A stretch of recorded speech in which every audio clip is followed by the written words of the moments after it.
Top Thrill 2 is the world's first triple launch Stratocoaster, I guess. Now while the ride looks to be pretty good, it's not as good as it probably could have been. But there's one thing that we've all missed about Top Thrill 2 that could have a huge impact on a ton of coasters in the future. And you know what? I'm about to tell you.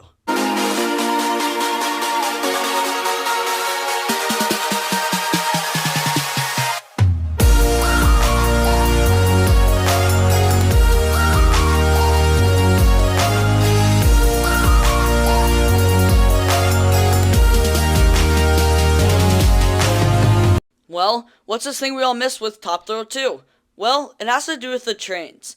Because these trains are missing one thing that is on just about every roller coaster built by Cedar Fair recently. And that is a seatbelt. Now before you click off and say, what, a seatbelt? How does this do anything? Let me explain. Now some roller coasters do need seatbelts to act as a secondary restraint system. But Cedar Fair has added seatbelts to a lot of coasters that just don't need them. And this drives me absolutely crazy. Take the B&M Hyper for example. All three Cedar Fair Hypers and all their Gigas have seatbelts, even though they don't need them. The clamshell restraints actually have a built-in secondary restraint system, meaning that the seatbelt is completely unnecessary. Now why does this annoy me so much? Well, it has to do with operations and capacity. Seatbelts make it almost impossible for ride crews to achieve really good numbers without being staffed fully, and theme parks are businesses, and sometimes they just can't staff their rides with the maximum number of workers. For example, Diamondback at Kings Island is designed to operate with 6 ride-ups on the platform, 3 per side. But on most days, especially during the week, Diamondback was operating with a maximum of 4 ride-ups on the platform. Now I must say, the Diamondback crew was excellent this year, so shout out to anyone of the Diamondback crew, you guys crushed it this year. Although they had a great year, it could have been so much better if there were no seatbelts added to this ride. Now, why do seatbelts slow down operations so much?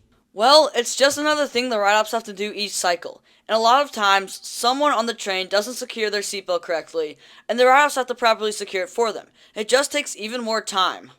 And that time could have been saved without seatbelts. So, why is it so important that Top Thrill 2 does not use seatbelts? And it has to do with the future. Cedar Fair used to use a certain company called IROC. And IROC often requires rides to have seatbelts added to them, even if they are not completely necessary. Now here's where things get interesting. Six Flags does not currently use IROC, but Cedar Fair does.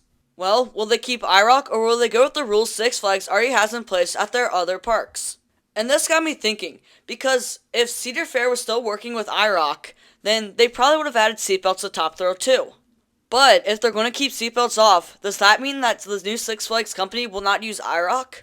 And to be quite honest, I think it does. I doubt the newly formed Six Flags Entertainment Company will use IROC. And I really hope this does help speed up operations at these various parks.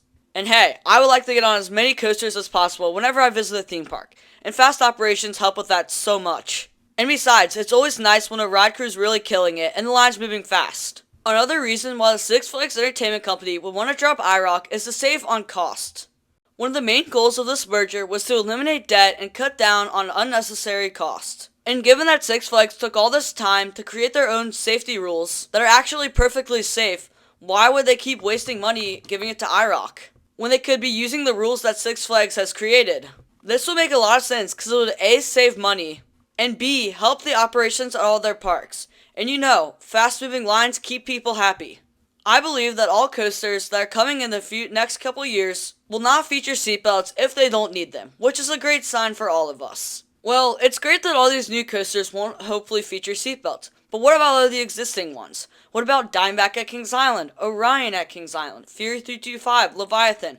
What about all these pre-existing roller coasters that feature unnecessary seatbelts? What will happen to them? Now, this is where things could get a little bit interesting, because to be honest, I don't really have a clear answer for you. But I'm going to do my best, so we'll see what happens. So, after a little bit of research, I definitely think it's possible.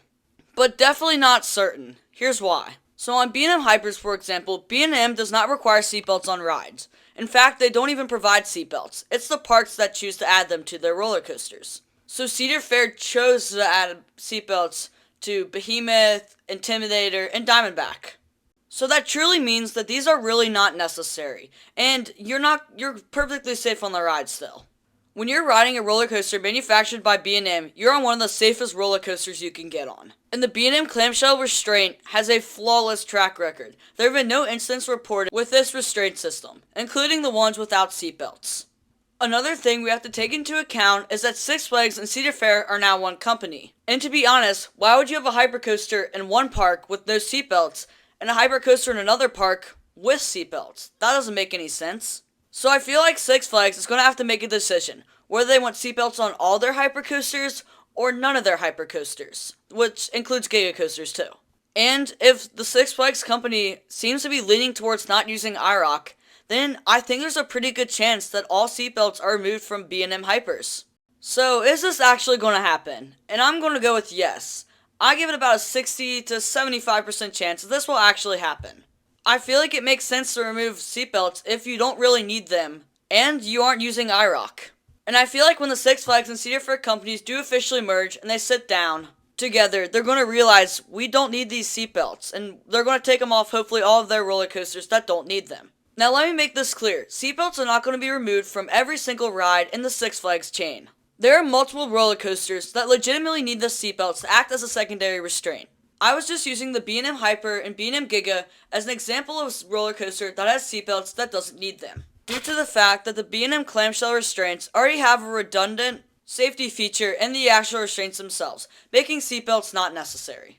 And just to be clear, Millennium Force's seatbelts are here to stay, because the Intamin T-bar design actually needs a seatbelt to act as a secondary restraint. So Millennium Force's seatbelts are here to stay. This is definitely something we all need to keep an eye out for and see if anything happens. And fingers crossed it does, because it would be really nice to see these B&M Hypers and Gigas actually operating at their theoretical hourly capacity. Now that would be a sight to behold. If you enjoyed the video or found it informative in any way, then give it a like and hit that subscribe button while you're at it. We're really close to 100 subscribers, and the only way we can hit it is with your help. Thank you guys for watching, and I'll see you all in the next one.